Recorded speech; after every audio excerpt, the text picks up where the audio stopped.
So Claudia, the other day, I said on, I think, a radio program, which you called me on, and you're like, I'm not a decorator. So tell me, what's the difference between design and interior decor? So how were you educated, and what's the difference? That's nice. This is a real one. Yeah. Yeah, so, well, first maybe I have to go one anecdote before. When I was young, I was always struggling. Well, in Guatemala, you have these two areas of this social difference are very strong. So it's either the rich and it's the very, very poor. And if you are floating in the middle class, you're always touching both. Okay. And so that was always in my heart. So also when I was struggling, like many people struggle with deciding which career to take. For many years, that this was a secret. I struggled between being one day really between being Coco Chanel. So I love Coco. I love aesthetics, art, design, fashion, textures, colors. I could see that. Yeah, that's really my thing. This is my canvas.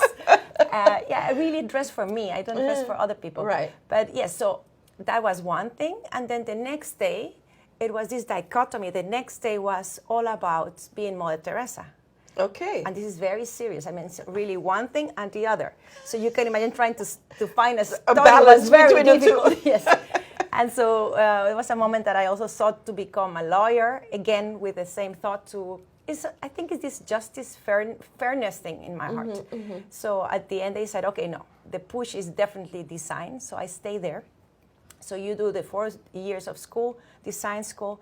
And then from there, basically what they teach you is to go foundational. So that's why changing foundation. So the core is easy. I mean, not easy, but I'm just saying anybody. So I always say I don't decor. I just usher my clients to go. If it would be a residential house, I would usher a client to get into somewhere, give them the right foundational structure, and then you do it your own way. Okay. So the decor, you can do a mirror. I can tell you a little bit higher and lower, but it has to, at the end, if it's your house, it has to be your design, not mine. That's so good. So you really look at the project, you look at the person, yes, and you help them basically to get identity. Who they, yes, that's such a good word. So to get their identity out. So I always say that I'm always I translate. Yes. So it is many times it's just people so that they know what they have, or they might not know it, but they intuitively will follow. So I just guide them to come out. That is in the residential projects, but the same goes for the commercial, and that is actually my passion. Somehow again impacting more people. So. Basically, conceptual design, and that's where I grew in my field, and that's really what I'm strong at. It is taking taking basically the identity of a project, or is costume design. So you take whether it's a land or a hotel that needs a renovation, or the airport that needs a renovation. So then I take what is important from there, and then I study it. So I see, let's say, the challenge. I see what it can be done. And then I always say that I get my creative downloads. I sit and I take, let's say, a canvas, and then I start saying, okay, this is what we have. This is the good things we have. And this is the challenges. So this is what we can add on. Yeah. So you do work with what's already good. Yes. Yeah, that's so powerful. Yes. So in that, Claudia, what projects have you done in Aruba?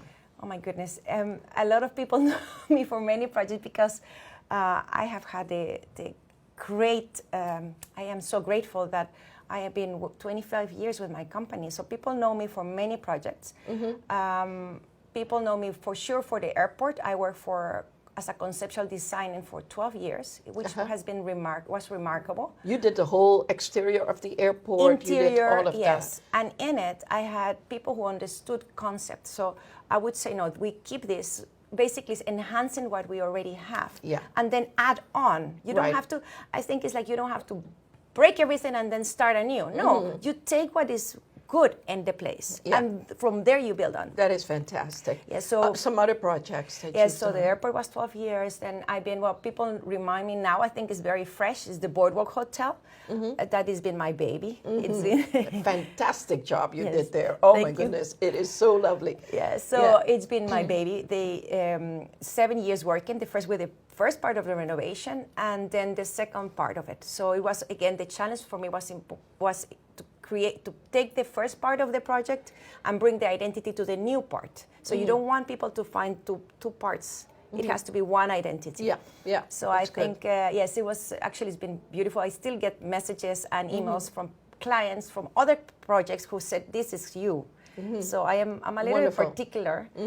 I am very busy with everything, every detail, from the plans to everything, to the hooks. So you work with the architect? Yes. You work depending on the kind of project with an engineer? Absolutely. So the engineer from the airport is different than the engineer from the boardwalk or from Ritz or from. So I work also in many hotels as a retainer. That means that you are ongoing designer. So I work back in the days in the Radisson. I work in the Marriott projects. I also work Smith and Dorlas, the clubhouse of the TV. Ah, you did the clubhouse. Yes. Wow. With Orlando, we work very, very strong with Alex. That is fantastic. So that and what I said I'm very grateful is that people have believed in my crazy passion.